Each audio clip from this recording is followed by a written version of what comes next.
Bueno, buenas tardes, bienvenidas, bienvenidos a este segundo cibercafé de aprendizaje de la Red de Cultura de la Delegación para América Latina. En primer lugar, dejarles el saludo de nuestra directora de la delegación, Laura Alfonso, que hoy no los puede acompañar coordinando este taller, ya que se encuentra con un resfrío muy fuerte y con la voz tomada, pero está física y virtualmente presente en este encuentro. Como bien saben, en esta red venimos trabajando en base al principio 4 de nuestra Carta de Ciudades Educadoras, que hace referencia al acceso a la cultura, que pone en valor el rol que tenemos las ciudades educadoras en la promoción del derecho a la cultura y la participación de todas las personas en la vida cultural de la ciudad, como vía de inclusión, de fomento del sentimiento de pertenencia y de la buena convivencia.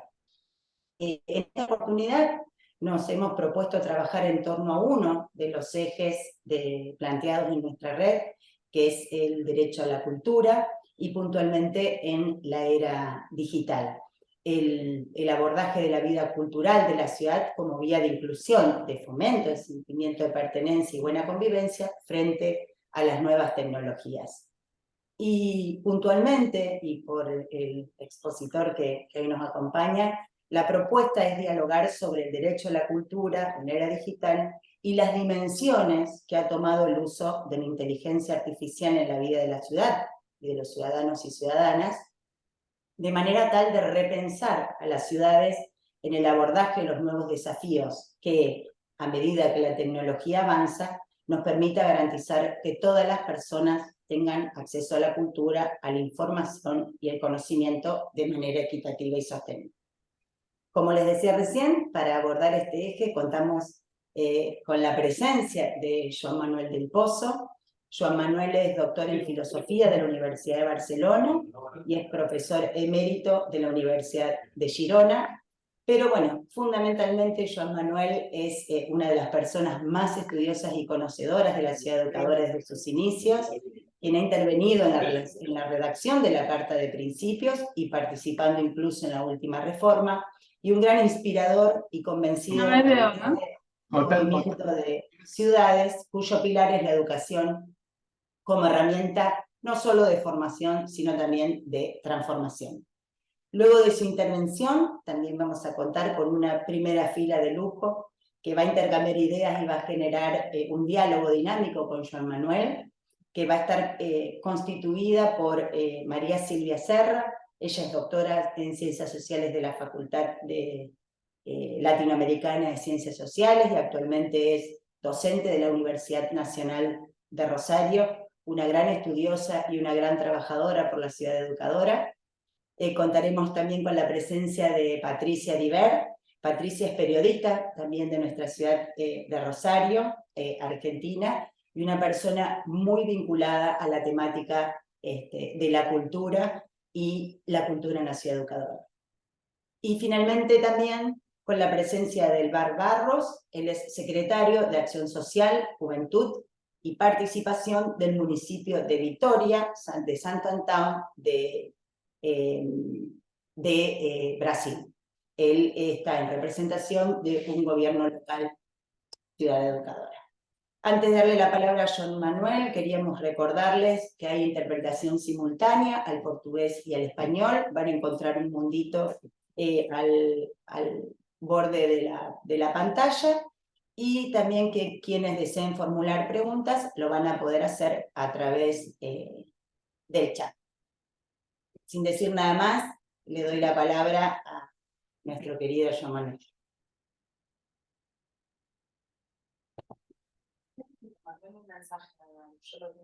Está silenciado, Joan Manuel.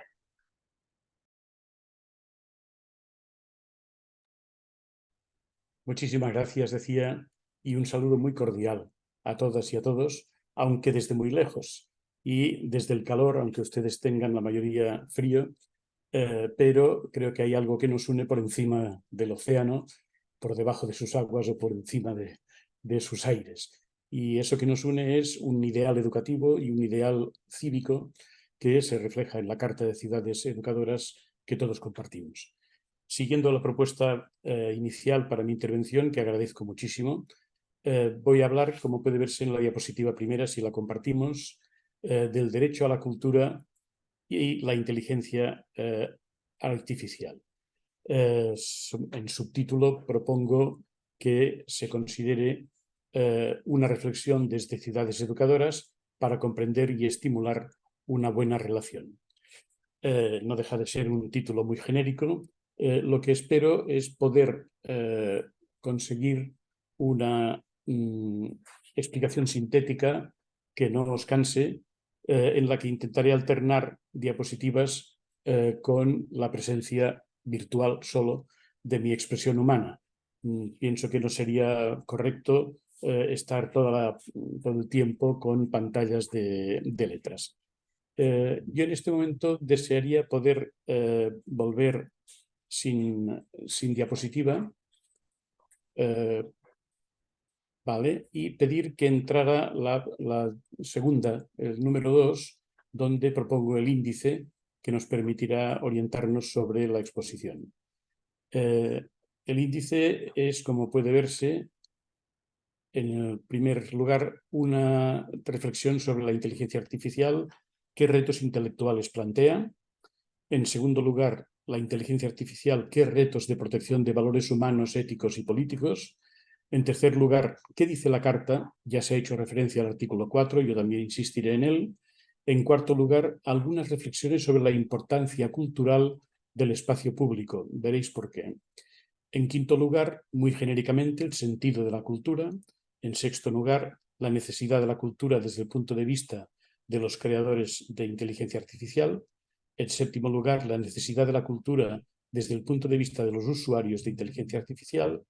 En octavo lugar, la necesidad ética y social o general de la cultura. En noveno lugar, ya muy para terminar, capacidad educadora de la cultura. Y en décimo lugar, como cierre, la aspiración de la cultura como fusión de pensamiento crítico y goce de vivir. Podemos dejar ya pasar a la imagen personal, muchas gracias, porque entramos al primer punto, que son los retos intelectuales de la inteligencia artificial. El primer reto yo diría que es simplemente comprender qué es inteligencia artificial. Sería largo entrar en detalle, pero yo creo que podemos decir muy brevemente que, según opinión de un gran tecnólogo de inteligencia artificial, Max Tegmark, seres inteligentes que investigan sobre inteligencia no se ponen de acuerdo sobre qué es inteligencia. Esa es la realidad. Inteligencia artificial es probablemente una expresión un poco desmesurada. Hubiera sido mejor que se hubieran quedado en lo que en los años 50-60 se llamó cibernética, que viene del griego kibernetes, que quiere decir piloto en griego. El piloto en una nave es muy importante, pero quien manda de verdad no es el piloto, es el capitán de la nave. Y es lo que pasa con la inteligencia artificial en relación a la inteligencia natural. La inteligencia artificial hoy se teme que desplace a la inteligencia natural e incluso que la pueda superar e incluso que pueda volverse contra ella. Eso es abusivo y excesivo según los mejores teóricos y tecnólogos de la inteligencia artificial. Es una tecnología informática espectacular que nos sirve y nos servirá muchísimo, pero que desde luego es radicalmente y cualitativamente distinta de la inteligencia natural. El primer reto, por tanto, es comprenderla bien y rebajar las expectativas sobre su naturaleza excelsa que algunos pretenden. El segundo reto sería analizar y tomar conciencia de las ventajas y límites de la inteligencia natural y la inteligencia artificial. Dice Yuval Noah Harari, el intelectual israelí, la inteligencia artificial no solo nos puede suplantar en muchas capacidades humanas, sino que tiene capacidades no humanas muy relevantes, la conectividad y la capacidad de actualización. En eso está seguro, eso es seguro que nos gana y nos va a ganar todavía muchísimo más. Y sigue diciendo que cuando la inteligencia artificial decida más y mejor que nosotros, nuestros conceptos de la humanidad y de la vida tendrán que cambiar. Por lo tanto, el reto es verdaderamente importante. Es el tercer reto, que es planificar la mejor cooperación de inteligencia natural e inteligencia artificial. Muy brevemente, quiero subrayar la idea siguiente. La inteligencia natural conserva funcionalidades y creo que las va a conservar siempre porque están en su naturaleza, que no es la de la inteligencia artificial, conserva funcionalidades difícilmente sustituibles. En concreto, y no serán todas, la interpretación de la ambigüedad y la complejidad vitales, el sentido del contexto y su variabilidad, el sentido común, el sentido del humor, la creatividad imaginativa y disruptiva, las conexiones emocionales, la conciencia de valores y contravalores, la definición de objetivos humanamente relevantes, la educabilidad ético-social y muchos más. Diríamos que la inteligencia natural tiene una característica que se puede caracterizar con una expresión que algunos pueden asociar a ideas religiosas. La digo sin asociación religiosa.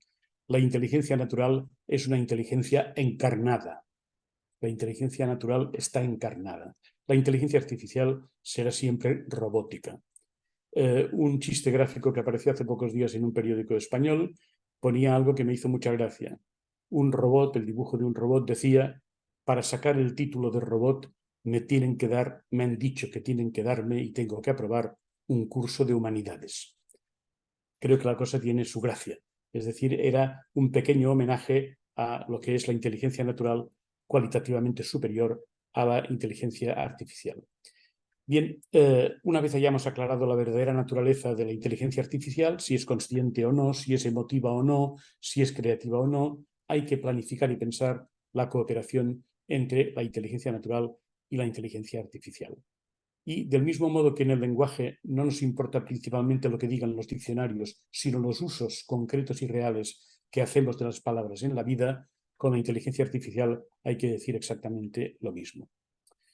Hay otros retos, los retos de protección de valores humanos, éticos y políticos. Y eso es verdaderamente trascendente. El primer reto es tomar conciencia de que a más poder de intervención en la vida humana, que cada vez lo tiene más la inteligencia artificial, más riesgo ético y más exigencia de responsabilidad. El segundo reto, identificar algunos de esos grandes riesgos éticos. El riesgo radical, y siento tener que ponerme trascendente, pero es así, es la pérdida de libertad, la difuminación de la responsabilidad. Entender al robot como corresponsable que me desresponsabiliza. Ese es un riesgo realmente fundamental. También la pérdida de la intimidad y la privacidad, pérdida de poder personal que se traspasa a las grandes empresas tecnológicas que permiten que Zuboff, Shoshana Zuboff, una filósofa norteamericana, diga que hemos entrado en el capitalismo de la vigilancia. Y que Carissa Belliz, una filósofa mexicana, diga la privacidad no es solo un bien privado, también es un bien público, porque garantiza una columna de la democracia, el pluralismo real. Y hay también un riesgo ético-político, que ya se ha comprobado en la elección de Donald Trump en su momento como presidente de Estados Unidos y que se ha comprobado también en la campaña y el resultado electoral del Brexit, que es el condicionamiento masivo y subliminar de conductas que falsifican decisiones democráticas. Otro reto, tercer reto, generar reflexión, debate y acuerdo ético para minimizar riesgos. Bien, ¿podemos, por favor, compartir la diapositiva número 6?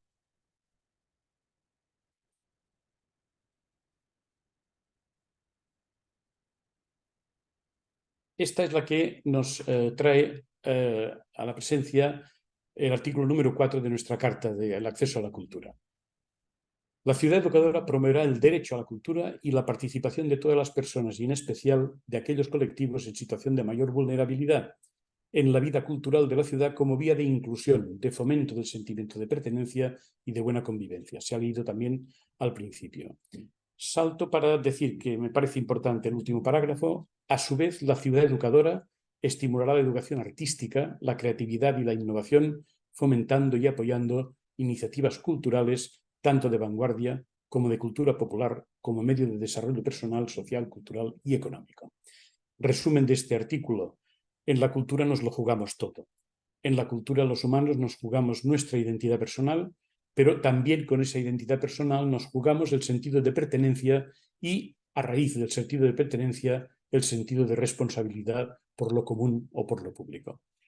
Podemos pasar, por favor, a la diapositiva número 7, que, en cierto modo, es una continuación o extensión de la anterior, que es el acceso a la información. Es un fragmento del artículo que dice: la ciudad educadora, considerando el valor que supone seleccionar, comprender y tratar el gran caudal de la información actualmente disponible, facilitará recursos que estén al alcance de todas las personas y garantizará el acceso a la conectividad en todas las zonas y espacios de la ciudad. Resumo este punto diciendo, tenemos necesidad, como tenemos necesidad del agua corriente en el grifo, tenemos necesidad de una conexión fácil para poder acceder al gran caudal de información que es hoy el material principal para sostener una vida colectiva interesante, democrática, rica en valores, rica en cultura, rica en educación. Sigue diciendo este fragmento de artículo: la ciudad educadora establecerá programas formativos en tecnologías de la información y las comunicaciones para todas las edades y combatir la llamada brecha digital. Bien, estamos haciendo precisamente un esfuerzo para formarnos en esa nueva tecnología que es la inteligencia artificial, para comprender lo que es, primero, que es bastante difícil, y en segundo lugar, para conocer sus retos y poder afrontarlos bien. Podemos pasar, por favor, a la diapositiva número 8. Es el artículo 11, que habla del espacio público habitable y que dice: la ciudad educadora otorgará un cuidado especial a las necesidades de la infancia, las personas con diversidad funcional y las personas mayores en su planificación urbanística de equipamientos y servicios, con el fin de garantizarles un entorno amable y respetuoso en el que se desenvuelvan con la máxima autonomía posible. Bien, he puesto en color para que se vea bien lo del entorno amable y respetuoso y la máxima autonomía, porque esa es una forma de hablar del espacio público en su sentido más pleno. Porque el espacio público solemos entenderlo casi siempre y casi exclusivamente como un espacio material, como el espacio de las casas, las calles, los edificios públicos, los ríos, los parques, etc. Y es así. Efectivamente, es el espacio público primero, básico y visible. Pero debemos pasar a enriquecer esa noción con la de espacio público, mental, cultural, social y democrático. Y para ello está bien que podamos ver, por favor, la diapositiva siguiente, que es la número 9, donde tenemos las palabras del colega filósofo español Daniel Innerarity, que, como se dice aquí en la diapositiva, en su reflexión al servicio de la transformación y mejora democrática de la política, señalaba: el espacio público es un lugar donde los problemas son señalados e interpretados, donde se experimentan las tensiones y el conflicto se convierte en debate, donde la problematización de la vida social es puesta en escena. La idea de espacio público recoge la totalidad de los procesos de configuración de la opinión y la voluntad colectivas. Bien, Daniel es amigo y le admiro por su precisión en definir puntos de interés para la democracia. Me parece muy bien una primera expresión que dice que el conflicto en el espacio público se convierte en debate. Es un salto cualitativo a mejor. Pero, sobre todo lo que subrayo al final, la idea de espacio público recoge la totalidad de los procesos de configuración de la opinión y la voluntad colectivas. Parémonos un momento en los procesos de configuración de la opinión. La inteligencia artificial es una máquina brutal e inmensa controlada por muy pocos poderes privados en el mundo, que es la que da más información, la que tiene más datos, la que juega con todos nosotros de una forma que casi podríamos considerar dictatorial. Y por tanto, altera el espacio público. Y una necesidad que tenemos todos los ciudadanos, especialmente los ciudadanos de una ciudad educadora, es poder configurar un espacio público donde el conflicto se convierta en debate y se pueda, por tanto, reforzar el espíritu democrático. Pasemos, por favor, a la diapositiva siguiente, número 10, donde la opinión de Bauman, que lamentablemente nos dejó hace algunos años, pero que escribió muchísimo y que ha vuelto a insistir en, palabras de Bauman, la trascendencia del espacio físico de la ciudad con aquella capacidad mixturante, es decir, de provocar mixtura, mezcla, condenando la política urbana de homogeneizar los barrios y después reducir al mínimo inevitable todo comercio y comunicación entre ellos, fórmula infalible para avivar e intensificar el deseo de excluir y segregar. La fusión que requiere el entendimiento mutuo solo puede provenir de la experiencia compartida, y compartir la experiencia es inconcebible si antes no se comparte el espacio. Por tanto, desde Bauman volvemos a hacer un homenaje al espacio físico para decir cuanto más mixturado, cuanto más mezclado sea ese espacio físico, más fácil es compartir la experiencia, es compartir la información, es poder, digamos, defenderse de la manipulación que nos puede llegar por un abuso de los mecanismos de la inteligencia artificial. Y pasamos a la siguiente, por favor, a la número 11, de Lerner, Jaime Lerner, que fue alcalde de Curitiba, urbanista, una persona de grandes servicios a la democracia y a su ciudad, que decía: además de los cambios deseables en las ciudades en lo relativo a movilidad y sostenibilidad, es también importante la identidad como factor de calidad de vida que representa la síntesis de la relación entre el individuo y su ciudad. Identidad, autoestima y sensación de pertenencia están estrechamente relacionadas. Y efectivamente, como decía el artículo 4, esta sensación de pertenencia deriva del acceso que todos tienen o deben tener a la cultura.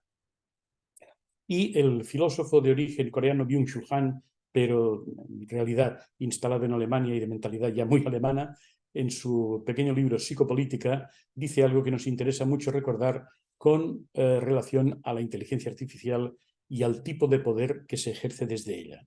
Dice: el poder inteligente, amable, no opera frontalmente contra la voluntad de los sujetos sometidos, sino que dirige esta voluntad a su propio favor. Es más afirmativo que negador, más seductor que represor. Se esfuerza en generar emociones positivas y en explotarlas. Seduce en lugar de prohibir. No se enfrenta al sujeto, le da facilidades. La presente crisis de libertad consiste en que estamos ante una técnica de poder que no niega o somete la libertad, sino que la explota. Son palabras muy duras, pero muy interesante tenerlas en cuenta.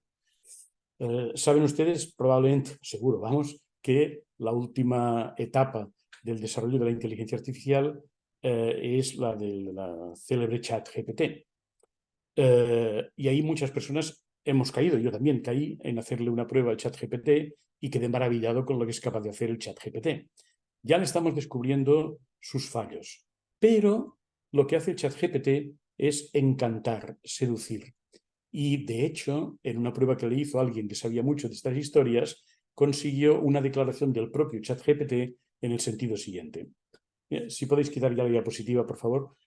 Lo que consiguió es diciéndole al ChatGPT: en esto y en esto te has equivocado gravemente, consiguió que el ChatGPT primero le pidiera disculpas. Sí, lo siento, no soy una máquina todavía perfecta, pero iré mejorando. Y de todas maneras debo comunicarle que mi finalidad no es decir la verdad, sino conseguir plausibilidad. Es una expresión del propio ChatGPT. Y eso es lo que te dice cualquier tecnólogo que conozca lo que es esa tecnología.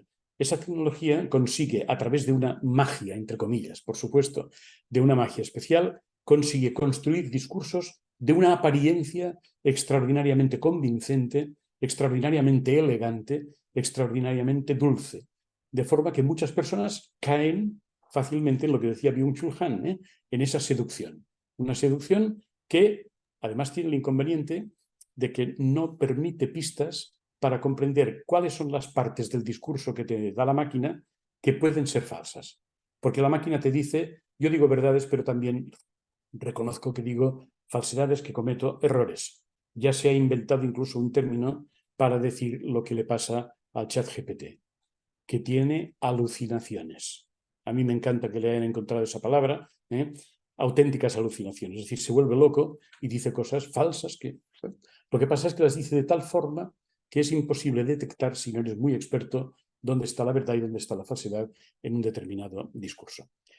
Bien, vamos siguiendo con lo nuestro para decir que el sentido de la cultura, que es lo que nos interesa muy particularmente hoy en relación a la inteligencia artificial, pero el núcleo es el sentido y el valor de la cultura, no es otro que el que ya sabemos. Cultura, como sabemos, etimológicamente es cultivo. Es el cultivo de la forma propia de ser, el darse un perfil en relación a todos los demás y en relación a uno mismo, que como seres que somos siempre inacabados, siempre abiertos a nuevos rasgos y a evoluciones, tenemos que aprender a cultivarnos. Y es interesante que os lea unas palabras del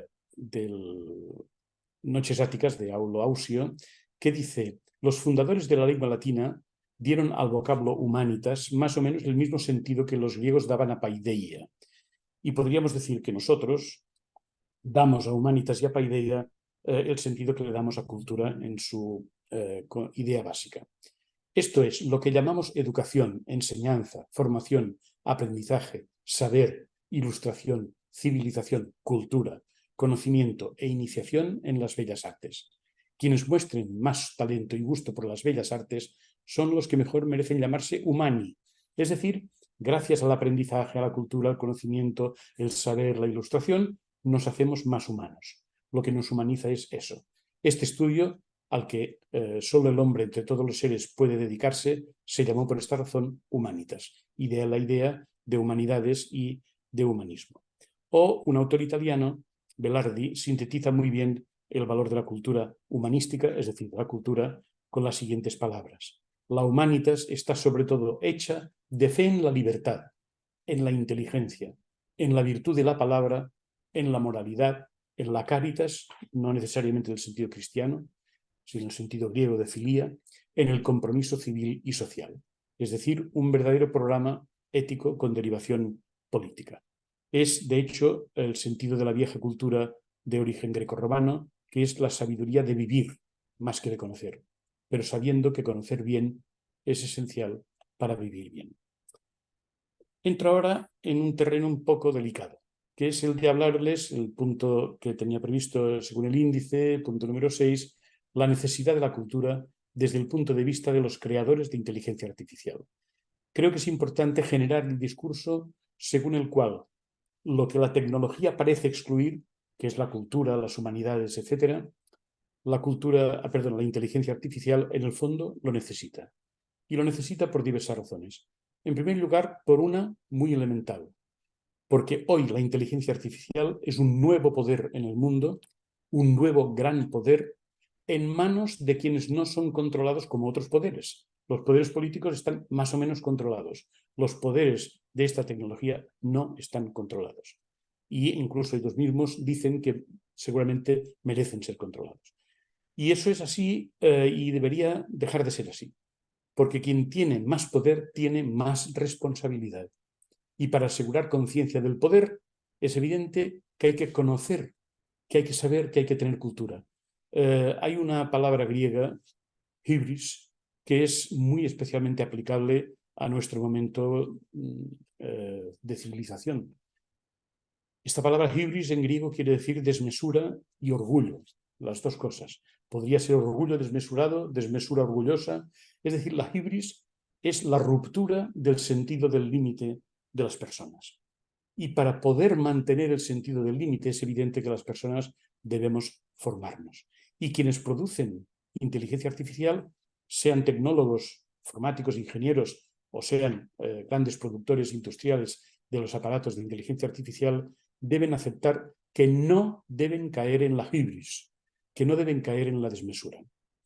También es importante que adquieran conciencia de riesgo.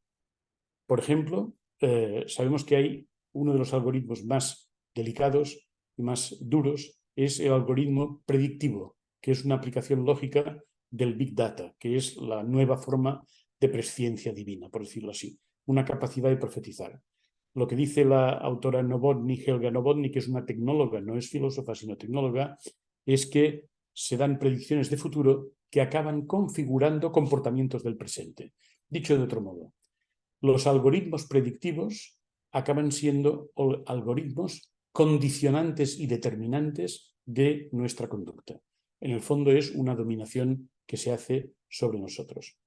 Dice Harari que las hipótesis digitales no pueden falsarse experimentalmente. En el peor de los casos, estas afirmaciones son un caso de datismo, criticable como una ideología o incluso una religión en la que el flujo de información se ha convertido en valor supremo. También necesitan la cultura los productores de inteligencia artificial porque son nuevos amos del tiempo, como dijo un CEO de Google, que decía literalmente: estamos trabajando duro, debió ser un momento de humildad de ese pobre hombre, estamos trabajando duro para devolver el tiempo a los usuarios. Es decir, hay un factor también de alteración de la vida de la gente, y es que el tiempo de las personas ha sido gravemente alterado por la irrupción de estas tecnologías de la información y especialmente de la inteligencia artificial, del ChatGPT, etcétera, etcétera, que han roto la linealidad tradicional del tiempo.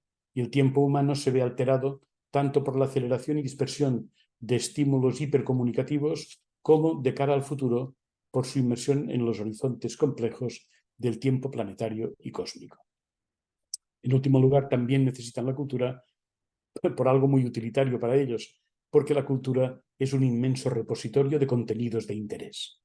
En la cultura, en los siglos y milenios que llevamos de cultura, se ha producido tanto contenido de interés que, sin duda, la inteligencia artificial debe saber aprovecharlo y, de hecho, lo aprovecha.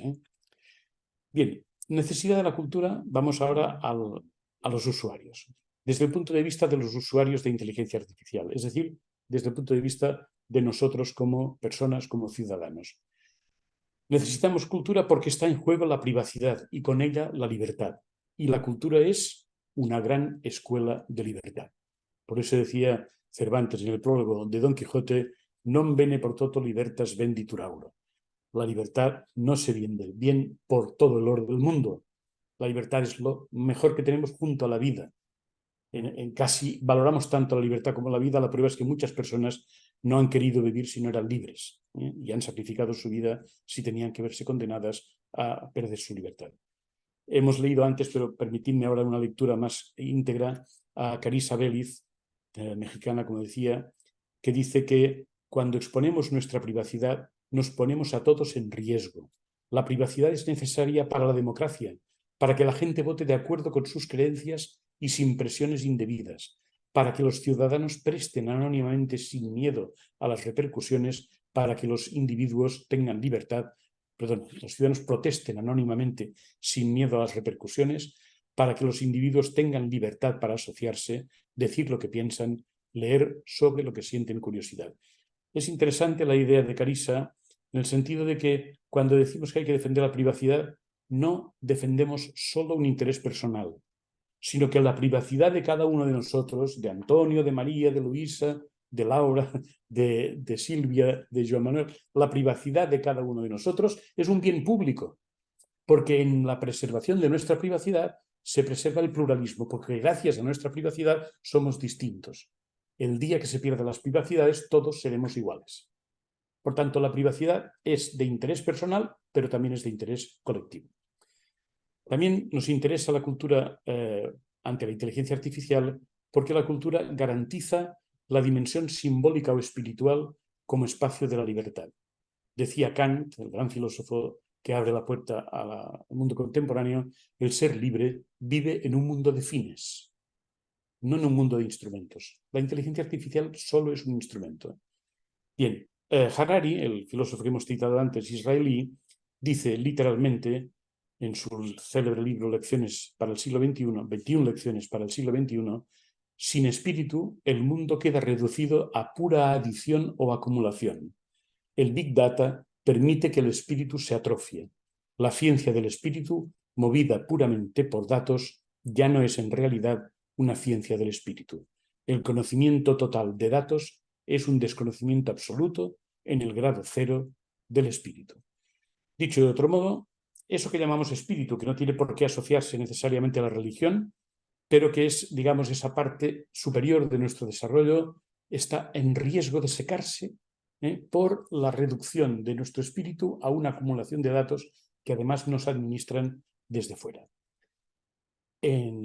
También como razón para los usuarios de inteligencia artificial para que fomenten su cultura, porque la cultura fomenta el dominio del lenguaje, herramienta social y democráticamente imprescindible. El lenguaje protege del fascismo. Ahí tenemos los ejemplos clásicos de Sócrates, de Pericles, de Cicerón, y me interesa también la idea de Marcia Tiburi, una filósofa brasileña que tuvo que salir de su país amenazada por los fascistas de Bolsonaro. Dice literalmente: el fascismo destruye la competencia lingüística de la gente, implanta los clichés, implanta la repetición, implanta el odio como un sentimiento que la gente, destruida subjetivamente, considera bueno para la vida. Es una idea tremenda, muy importante. Destruir el lenguaje. En el lenguaje natural humano hay una riqueza extraordinaria que, bajo la presión de la simplificación maquinal que hace la inteligencia artificial, peligra. Y la inteligencia natural solo puede prosperar y preservarse si preserva el dominio del lenguaje, en toda su polisemia, en toda su ambigüedad, en toda su capacidad metafórica, en toda su capacidad irónica, en toda su inmensa riqueza, que es precisamente no ser una máquina. El lenguaje natural humano es inexacto, y precisamente porque es inexacto, es rico. Y por eso existe la literatura, por eso existe la poesía, por eso existe la metáfora, etcétera, etcétera. Por tanto, la cultura nos protege reforzando nuestro lenguaje. Bien, pasamos ya a los últimos capítulos de la necesidad de la cultura. Una sería la necesidad ética radical, porque hay un peligro de anulación por parte de la inteligencia artificial del sentido del bien y del mal. Bots que hacen fake news, posverdad y hechos alternativos como si fueran equivalentes de la verdad, o la suposición de que la inteligencia algorítmica no se puede equivocar. Es decir, es un mundo sofístico, es un mundo de falsedades, de hechos alternativos. Recordarán la anécdota que es tremenda, de cuando Donald Trump dijo, entre las muchas falsedades que dijo, una vez se descolgó con la idea de que en Suecia había habido un atentado cometido por islamistas radicales que había matado a no sé cuántas personas. Salió el gobierno sueco diciendo, eso no es verdad, es falso. Y cuando salió una defensora, una portavoz de Donald Trump, a la que deberían dar el Premio Nobel de Filosofía si existiera por la invención del concepto que ahora diré, esta señora dijo, efectivamente, no era un hecho lo que dijo el presidente, pero era un hecho alternativo. Genial. Es una invención extraordinaria desde el punto de vista conceptual, porque claro, un hecho alternativo es verdad o es falso. Y si es falso, no es un hecho, ni alternativo siquiera. Es decir, la palabra, la construcción, el sintagma hecho alternativo es ni más ni menos que un sofisma. Y en eso es en lo que estamos, en defendernos de eso. También de los sesgos implícitos. Necesitamos la cultura, los usuarios, ante la inteligencia artificial, por el descontrol de sesgos implícitos en muchos algoritmos que son de consecuencias vitales. ¿Qué sesgos? El sesgo, sabéis que es una desviación interesada, casi siempre, sesgos racistas, sesgos machistas, sesgos elitistas, sesgos higienistas. Por ejemplo, en el terreno de seguros, ¿no? Va uno a hacerse un seguro y la inteligencia artificial informa de que esta persona tiene o ha tenido determinada enfermedad y no le dejan hacerse el seguro o se lo ponen carísimo. Es decir, se puede, digamos, romper el principio de igualdad de los ciudadanos porque hay un control abusivo de la información sobre las personas. Bien, también hay una necesidad social y política. ¿Por qué? Porque cada vez que hay un cambio tecnológico, como recuerda la tecnóloga Elga Novotny, se produce una mayor distancia entre los ciudadanos. Los beneficios de la innovación tecnológica, dice Novotny, se distribuyen desigualmente y las desigualdades se acentúan por el cambio tecnológico acelerado. Se produce una concentración, además, de poder en oligopolios empresariales de gran potencia, amenaza la democracia por control de la conducta de los ciudadanos por intervención electoral. El libro de Shoshana Zuboff, la filósofa californiana que mencioné antes, tiene un título que lo dice todo. El título es El capitalismo de la era de la vigilancia. La tesis suya es que hemos entrado en un capitalismo nuevo que ya no se basa en la explotación de materias primas y del trabajo de los obreros, sino que se basa en la acumulación de datos, la explotación de datos, la monetización de datos, que nosotros además proporcionamos gratuitamente a esas máquinas. Bien, la capacidad educadora de la cultura creo que es ya punto para ir cerrando. Creo que, como dice Max Tegmark, un tecnólogo interesante, nos interesa educar a nuestros jóvenes para que hagan que la tecnología sea sólida y beneficiosa antes de cederle mucho poder. Y mirando lejos hacia el futuro, hacia los retos relacionados con la inteligencia artificial general que se supone sobrehumana, nos conviene adoptar como mínimo unos estándares éticos básicos antes de empezar a inculcar estos estándares en máquinas potentes. Y una última cita de Tegmark: ¿queremos dominar la tecnología o que la tecnología nos domine? ¿Qué queremos que signifique ser humano en la era de la inteligencia artificial? Si os gusta, hable de esto con las personas de su alrededor. Esta conversación no solo es importante, sino también fascinante. Bien, por favor, podemos pasar a la diapositiva número 20.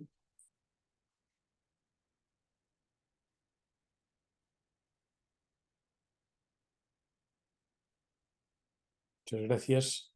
La siguiente.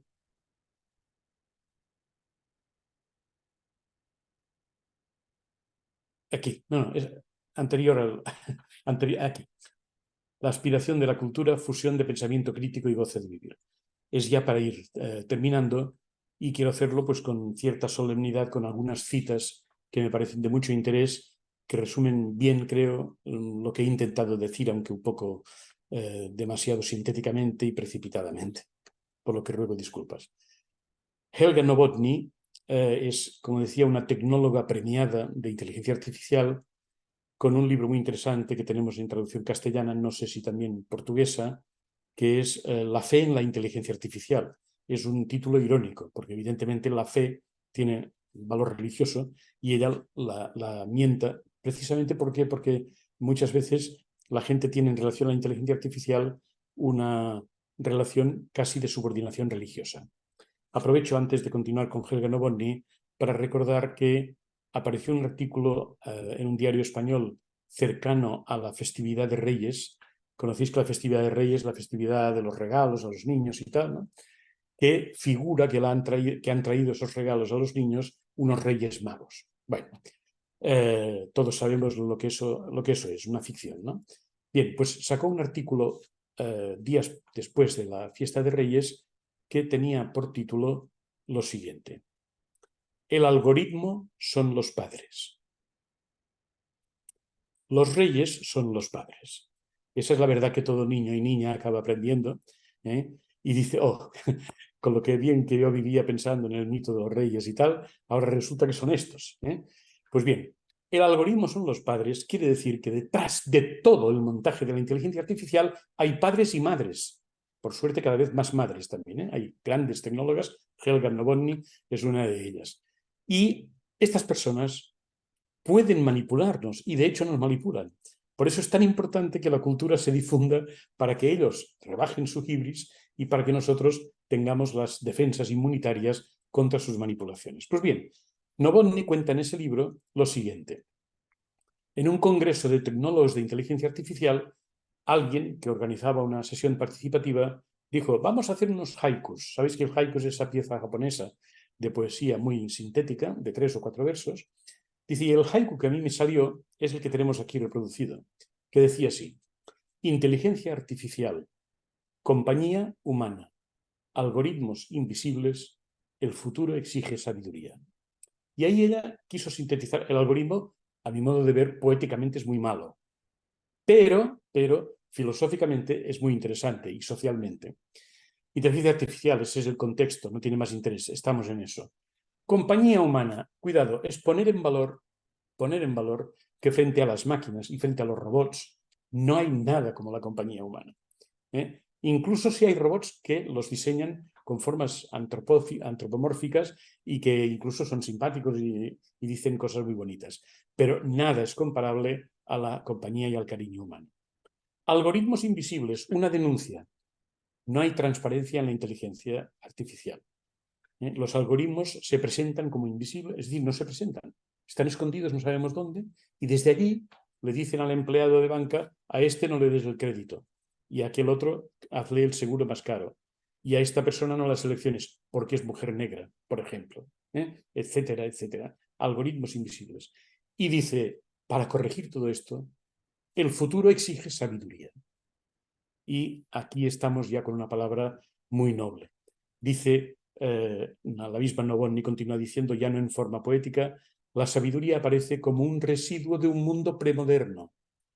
La que postulo en mi haiku, dice ella, sería un conjunto de actitudes y prácticas que impregna las instituciones y organizaciones y se filtra a todos los niveles de la comunidad. Es un ethos, una actitud ética de prácticas compartidas. Se asemeja al pensamiento catedralicio, el que mira atrás y adelante a la vez, con equilibrio entre la urgencia del momento y la visión a largo plazo. Es decir, una expresión de auténtica persona sabia. Complemento esta idea de Novotny con una de un poeta ya muerto hace muchos años, Thomas Stearns Eliot, que en 1938, es decir, pronto hará 100 años, escribió esto: ¿qué se ha hecho de la sabiduría que hemos perdido en el conocimiento? ¿Qué se ha hecho del conocimiento que hemos perdido en la información? ¿Qué diría ahora, cuando tanta información de caudales interminables desplaza al relativamente abundante conocimiento, pero en proporción mucho menos? Y el conocimiento desplazó a la vieja sabiduría, desplazó a viejo Sócrates, para entendernos, del lugar que ocupaba en el mundo clásico y en nuestra cultura. Una sabiduría que, como recordarán, consiste sobre todo en conectar el pensar con el vivir. Esa es la sabiduría. Hay como necesidad importantísima de carácter cultural y educativo que fomentar el pensamiento crítico. Decía también un tecnólogo importante que nuestra mayor defensa, concretamente el filósofo español Marina, que la mejor defensa que tenemos contra los abusos de la inteligencia artificial es el pensamiento crítico, donde los criterios pesan más que los datos, donde el contexto pesa al menos tanto como el texto, donde el proceso o la evolución pesa tanto como el resultado y donde la autocorrección metódica es constante. Con ese pensamiento crítico es fácil enfrentar, hay alguna posibilidad de inmunizarse frente a los abusos de la inteligencia artificial. Y terminamos con un cardenal renacentista, no por cardenal, sí por renacentista, pero sobre todo por su lucidez cuando definió el deseo intelectual que él sentía y que yo creo que representa el deseo intelectual de cualquier persona inteligente.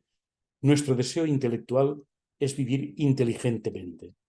Es decir, vivir inteligentemente lo define de la siguiente forma: penetrar cada día más en el goce de vivir.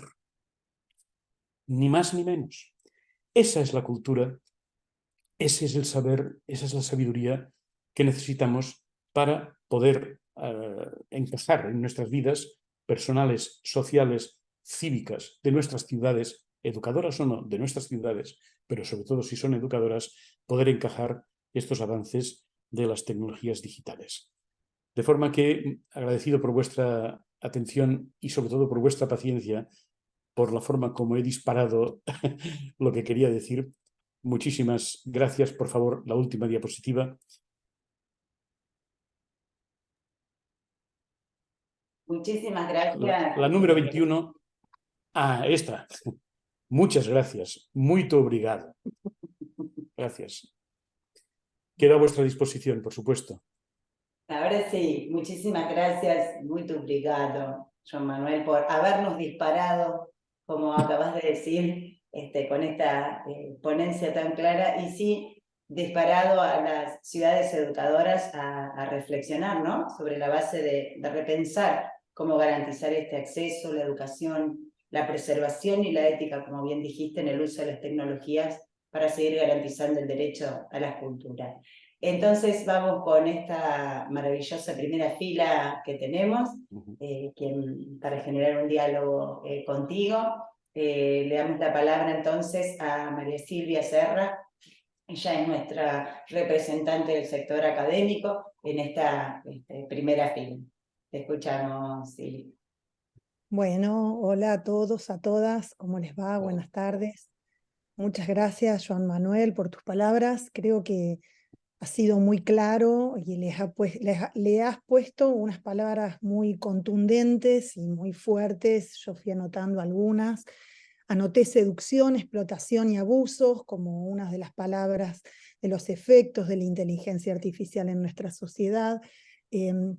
También tomé en cuenta de algo que vos planteaste con mucha claridad, que es que atrás de esta inteligencia artificial hay unos poderes privados, podríamos llamarle, ¿no? Poderes privados que la regulan, que por supuesto, usaste también la palabra capitalismo, yo pensaba ahí, digamos, ¿no? Donde se ven probablemente a qué intereses responde la inteligencia artificial, si está en manos de privados, si es probablemente a la acumulación de capital para algunos sectores y no para el conjunto de la gente.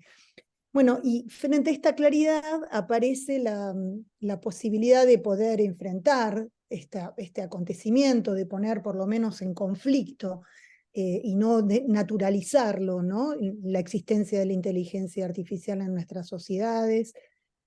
Aparece la posibilidad de ponerlo en conflicto desde unos ciertos estándares éticos políticos, y me encantó que recurrieras al término sabiduría, ¿no? Porque sabiduría hace referencia no solo a lo que tiene que ver con la educación, sino a aquello que se acumula por la experiencia, que no tiene que ver con un sector social, sino que la podemos encontrar alojada en cualquier grupo humano y que tiene que ver con probablemente tomar distancia y pensar un poco de las cosas en las que se está viviendo, ¿no? Desde una perspectiva de respeto hacia el otro.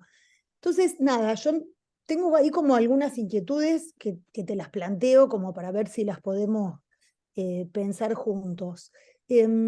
¿Cómo activar esta puesta en juego de estos estándares ético-políticos para que la población en general de una ciudad, de una comunidad, de un país, de una región, pueda de algún modo enfrentar o mirar conflictivamente, ¿no?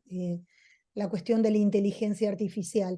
Me preguntaba por si tiene que ver con una regulación del Estado, si tiene que haber una acción directa, digamos, ¿no? Sobre eso, o si tiene que haber, o si nos tenemos que apoyar en la educación. Pensaba que a lo largo de todo el desarrollo de las sociedades modernas fue la educación la que fomentó el pensamiento crítico, las posibilidades de hablar con otro. Entonces fueron las instituciones educativas las que tomaron, podríamos decir, para sí el mandato de tener que poner en juego unos estándares éticos políticos. También pienso que probablemente la existencia de la inteligencia artificial, que es efecto de unas inteligencias naturales y de un tiempo particular, muestra los límites de lo que puede la educación institucionalizada. Entonces ahí pensaba, bueno, ¿cómo ves vos? ¿Qué le cabe a la institución escolar? ¿Qué le cabe a las ciudades?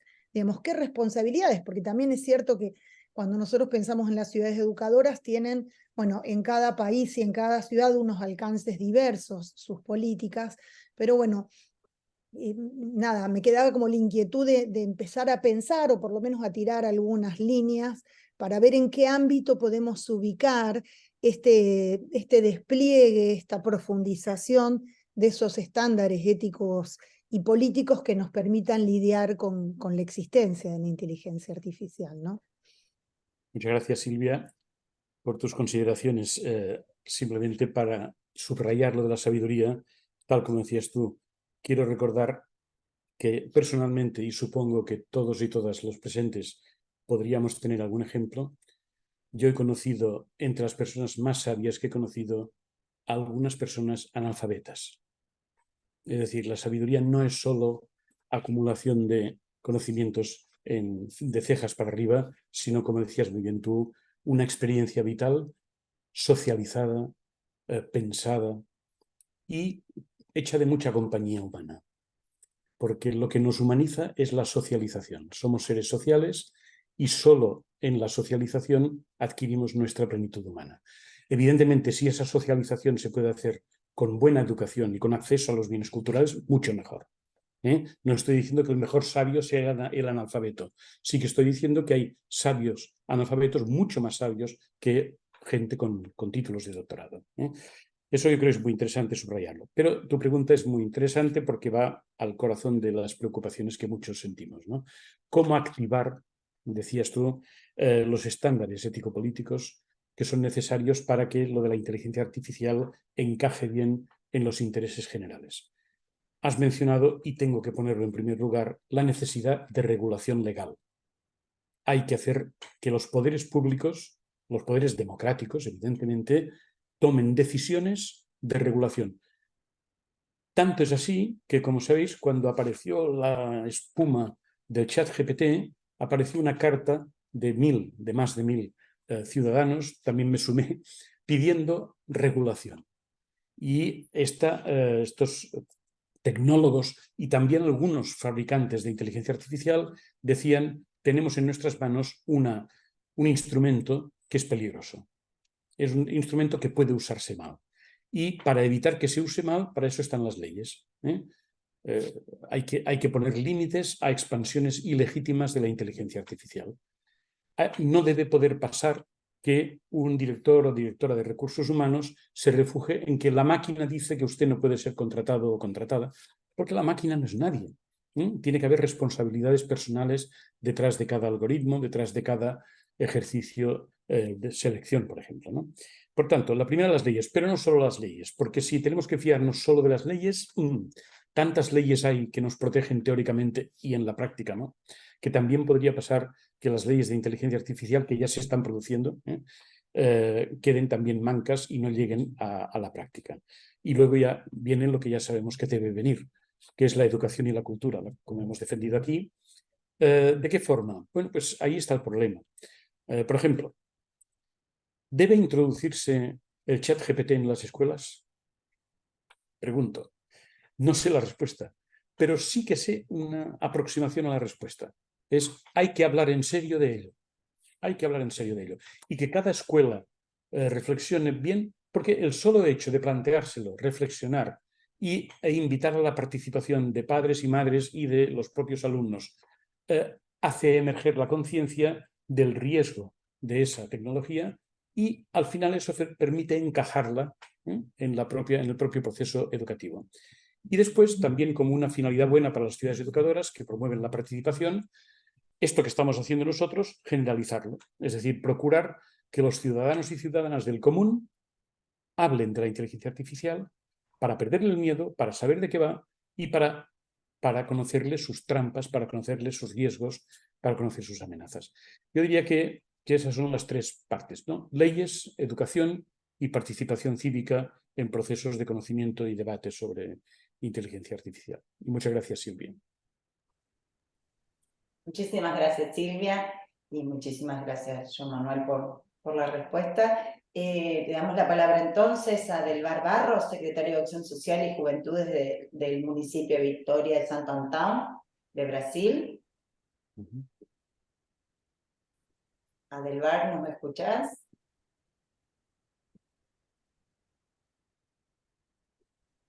A lo mejor no nos ha podido seguir. Ha estado conectado hasta recién, estábamos... Ahora. Estou ouvindo. Estou Ahí ouvindo. está. Sí, los escucho muy bien. Gracias a todos.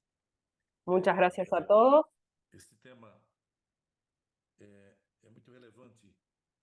Es un tema muy relevante. Pensar Me puse a pensar algoritmo, en los algoritmos, en la inteligencia artificial. mas isso é tão relevante que Eso es tan relevante que me siento agredido por todo eso por momentos. toda vez que eu penso, por exemplo, Cada vez que comprar uma pienso, por geladeira, ejemplo, en comprar una heladera. aí eu fico En ese momento busco en las redes sociales y en Google, etc. Entonces me va apareciendo propaganda de heladeras a cada rato. quem foi que disse a isso? ¿Quién le dijo al teléfono que yo estaba queriendo comprar una heladera? ¿Quién le dijo?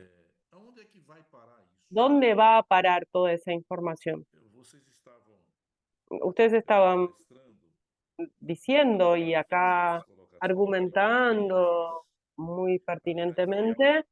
De hecho, estoy muy agradecido y muy contento de poder participar en un momento como este, tão rico, tão un momento tan rico y tan iluminador para adquirir todo este conocimiento que ustedes nos traen. Pero me quedo acá preguntándome cómo puedo darme cuenta cuáles son las fake news, por ejemplo. Tenemos que encontrar una salida a esto. No puedo permitir que la inteligencia artificial tome todo este mundo. No, cuando yo digo yo, me estoy refiriendo a nosotros como sociedad, necesito una indicación de que me diga, cuidado, esto es fake news. Porque si la inteligencia artificial, nosotros que ya somos vulnerables por demás, si caemos en las fake news, imagínense si la inteligencia artificial también va a creer que eso. ¿Cómo va a saber la inteligencia artificial si es fake news o no? ¿Hasta dónde vamos a llegar? Lo que quiero decir es, son preguntas de que tienen que ver también con miedo y con temor. Tengo 65 años y temo sobre algunas cosas. Les juro que tengo miedo. Les juro que tengo miedo de todo lo que está sucediendo en esta revolución global, de que hasta cierto punto creo que estas cosas vienen a ayudar a la humanidad, pero ¿será que la propia humanidad, que todo eso no va a perjudicar a la humanidad? Las cosas están tan raras en este momento en el mundo, no la última pandemia, el hombre que está destruyendo a lo propio hombre. ¿Será que la inteligencia artificial, el algoritmo, no está también yendo en esa dirección? Confieso que soy solamente un observador de este tema, no tengo especialización ni competencia como está hablando el profesor Juan Manuel, para nosotros, pero como ciudadano sí les puedo decir, soy periodista, trabajo en radio, como gestor público, me preocupo mucho con esto y sé que somos una partícula de un tamaño chiquitito frente no sé si en términos de gravedad, frente a la gravedad del tema, porque es la realidad del mundo, pero creo que todas nuestras inteligencias, los científicos, los estudiosos, y tienen que direccionar y dirigir todo este conocimiento para esto que les estoy diciendo. ¿Cómo vamos a separar lo verdadero de lo falso? ¿Cómo vamos a saber si esa inteligencia artificial no está siendo beneficiosa para mí, si no es fake news? Eso es lo dejo para nuestra reflexión, para todos nosotros. Les vuelvo a decir, qué honor estar acá con ustedes. Muy obrigado, Edelbar. Muy obrigado por tu atención y tu aportación. Yo creo que hay que recordar la frase de uno de los presidentes americanos mejores que ha dado aquel país, Roosevelt, que dijo: solo hay que tener miedo al miedo mismo. Tú has hablado de miedo, has dicho que te sientes agredido y te agradezco que lo digas porque expresas un sentimiento que creo que todos tenemos en alguna medida. Algunas personas lo sienten más, otras menos, pero es razonable que eso pase porque la magnitud de lo que está pasando con esta tecnología desborda todos los otros saltos tecnológicos que ha dado la humanidad. Desde la vieja rueda a la máquina de vapor, a la luz eléctrica, todo eso han sido cambios tecnológicos importantes, decisivos, pero este es de una fuerza cualitativa nueva, extraordinaria, porque, como decía Byung-Chul Han, se mete en nuestro espíritu de forma seductora. Y eso son palabras mayores. Por tanto, es normal tener prevención. Pero la cuestión es la siguiente. Si nos instalamos en el miedo, en el temor, es posible que demos ventaja al enemigo. Y creo que lo que debemos hacer es intentar no caer en un optimismo ingenuo, pensar que va a ser fácil defendernos de la inteligencia artificial, pero sí trabajar para ponerle más difícil las cosas, en la línea de lo que he intentado defender, ¿no? La necesidad de la cultura como un factor de inmunización de nuestro espíritu para que no puedan invadirnos las fake news, los hechos alternativos, como tú recordabas muy bien, o ser víctimas del Big Data. Porque aunque solo ha salido de refilón, sí que es verdad que el Big Data es un problema casi más grande que el de la misma inteligencia artificial. ¿Qué quiero decir? La inteligencia artificial sola, sin datos, sería un juego de niños. sería un juego sin sustancia. Los datos sin inteligencia artificial serían como piedras en un almacén, nada. Pero cuando se combinan infinitos datos con infinita potencia de cálculo, el resultado es terrible. El resultado es amenazador. Y por eso la necesidad de la regulación. Yo creo que defendernos de las fake news y de lo que supone esa capacidad que tienen de robar nuestros datos las máquinas pasa solo, como hemos dicho antes, ya por el pensamiento crítico. Pasa por una capacidad de cultivar nuestra fuerza analítica, nuestra capacidad de discutir, el lenguaje compartido, la práctica de intercambios de participación cuanto más extensos e intensos mejor. Es decir, pasa por dinamizar la vida cultural, la vida participativa, la vida educativa. Son los instrumentos que tenemos. Cuidado. Y buenas leyes también, como hemos dicho antes, porque evidentemente también hay que controlarlos desde el punto de vista legal. Creo que, aunque todavía no tenemos razones para el optimismo, tenemos que aceptar que el pesimismo es una forma inadecuada de situarnos, y que por tanto debemos hacer el esfuerzo. Recordar la célebre frase de Gramsci, ¿no? Contra el pesimismo de la inteligencia, que es lo que tenemos, el optimismo de la voluntad. Es decir, veo las cosas difíciles, pero no voy a parar de luchar para hacerlas fáciles, para poder conseguir el avance. Lamento no tener la varita mágica que tienen algunos en el mundo de la inteligencia artificial, pero mis consideraciones van en esa dirección, como he intentado exponer también anteriormente. Muito obrigado. Muchísimas gracias. Bueno, ahora sí le vamos a dar la palabra a Patricia Diver, nuestra representante de la visión del periodismo. Patri. Bueno, gracias. Hola, Joan Manuel. Hola a todos y a todas. Me quedé pensando un poco, ¿no?, en lo que decía Silvia, también en lo que agregaba nuestro compañero desde Brasil, y pensaba en esa seducción y también en el temor. Y mientras no haya regulación o no haya leyes por parte de los estados o de quienes tengan que poner un marco y un límite, ¿qué pasa con los trabajadores de la cultura, ¿no? ¿Cuáles son las herramientas que poseen los colectivos de nuestros creadores? Digo, el mundo de las artes plásticas, el mundo de la música, donde se han hecho cosas maravillosas, recuperar viejas grabaciones, remasterizarlas, ponerles voces de 20 años a quienes tienen 80. O sea, se han hecho grandes cosas, pero también aparece el temor de quienes viven del teatro, de la poesía, de la música, de las artes plásticas. ¿Cuáles son las herramientas que se cuentan mientras no existe regulación todavía? Gracias, Patricia. Mi suspiro viene de que no he hablado, y lo siento, de una de las amenazas de la inteligencia artificial, que es la amenaza laboral. Efectivamente, y por tanto traes a colación un tema principal. En este momento hay mucha preocupación en algunas profesiones, la periodística una de ellas, como sabes muy bien, pero también la artística. ¿Por qué? Porque, acabas de poner un ejemplo, es muy fácil alterar fotografías, alterar producciones musicales, literarias, etcétera, etcétera. En mi pequeña relación conflictiva con el ChatGPT, lo sometí a 3 pruebas, 2 filosóficas y una literaria. En la primera filosófica le puse un 8,5 sobre 10.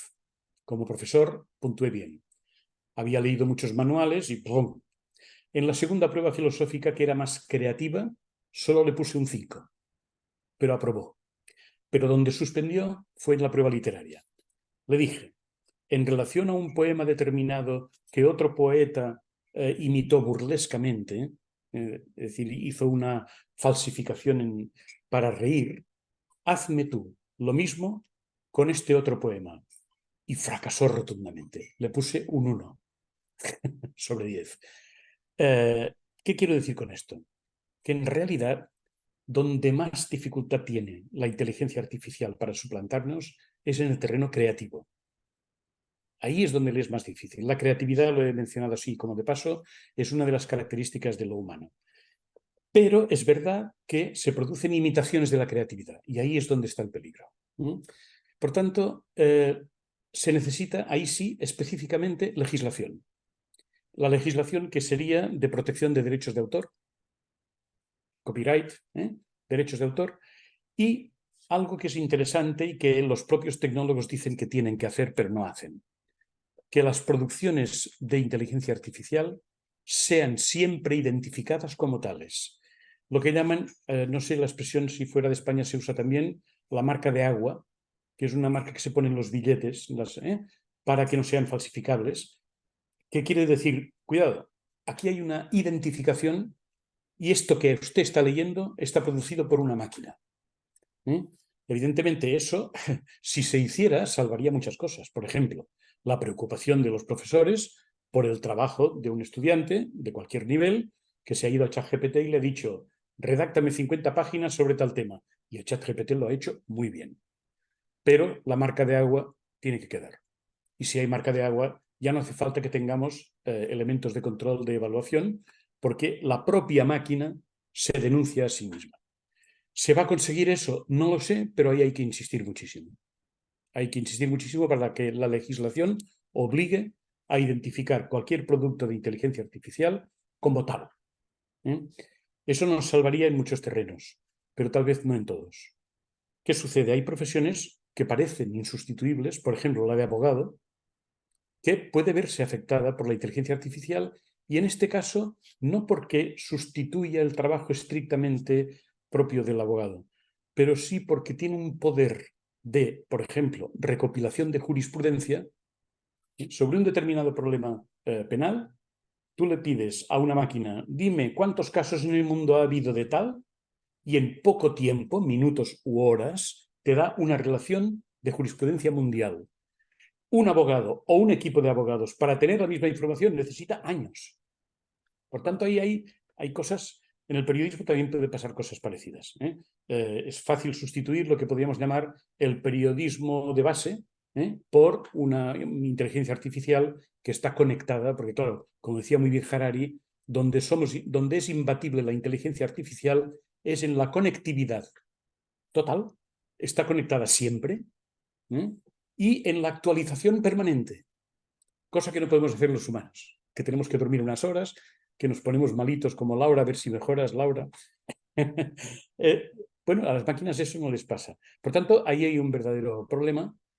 La esperanza es que, del mismo modo que pasó en otras etapas de revoluciones industriales, al final lo que se pierde de puestos de trabajo por la revolución industrial, la que sea, máquina de vapor, electricidad, etcétera, etcétera, se acaba compensando por creación de nuevos oficios, de nuevos servicios.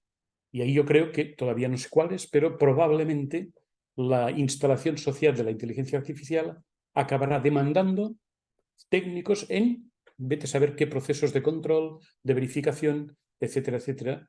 Por tanto, no hay que ser, como decíamos antes, totalmente pesimistas, solo un poco. Muchas gracias, Patricia. Bueno, muchísimas gracias. La verdad que daría para seguir dialogando toda la tarde, pero sería toda la noche de Joan Manuel. Sí. Se acerca mi hora de cenar, sí. Así que bueno, en primer lugar, bueno, agradecerle a esta magnífica primera fila que tenemos en Silvia, Patricia y Adelmar, que desde distintos puntos de vista y desde distintos ámbitos, como es el ámbito académico, el ámbito del periodismo y la visión de un gobierno local, Ciudad Educadora, nos han presentado sus reflexiones, sus cuestionamientos y sus inquietudes para poder aprovechar y charlarlo con Joan Manuel. Yo antes de darle un último minutito final a Joan Manuel para hacer una conclusión de este evento, comentarles que contamos con la presencia de ciudades argentinas, brasileras, mexicanas, de Ecuador y de Colombia, Armstrong, San Justo, Alejandro Roca, Santa Fe, Godoy Cruz, Rosario, Córdoba de Argentina, Curitiba, Porto Alegre, Canoas, Pien, Paso Fundo, Sao Paulo, Mauá, Monte Oreve, Santos, Guaporé, Soledade, São Bernardo do Campo, Apucarana, Santo André y Paso Fundo, y la ciudad de Curitiba, de Brasil, Oaxaca de Juárez, San Pedro de Tlaquepaque, Guanajuato, Guadalupe, Playa del Carmen, León de México, Quito y Medellín estuvieron presentes durante todo este encuentro virtual. Muchísimas gracias a todos. Juan Manuel, un último minutito para poder cerrar este maravilloso encuentro. Muchas gracias, muito obrigado nuevamente. La verdad es que me honra muchísimo tener la atención de tantas personas, de tantas ciudades de Latinoamérica, y mis últimas palabras no son más que las siguientes. Hemos hecho, yo creo que orgullosamente y sin hibris, orgullo moderado, un ejercicio de inteligencia natural que es recomendable que se repita y se difunda, como decíamos antes, para formarnos todos en esa nueva tecnología y poder crear una inmunidad ante ella. Hay que recordar que la inteligencia artificial es hija de la inteligencia natural. No hay que quererla como una hija de verdad, pero hay que atenderla para poder convivir con ella. Y ese sería mi último mensaje. Interesémonos por ella, atendámosla y que la inteligencia natural perviva y predomine. Muchísimas gracias, muito obrigado. Muchísimas gracias, Joan Manuel. Como siempre, tus palabras enriquecen y suman a esta inteligencia natural que estamos construyendo entre todos. Recordarles solamente que en nuestra página web, en el aula virtual, va a estar el video de este espacio para quien quiera volver a verlo, y será también un espacio para seguir trabajando la temática. Muchísimas gracias a todas y todos. Buenas tardes, buenas noches y nos vemos en el próximo CIBER.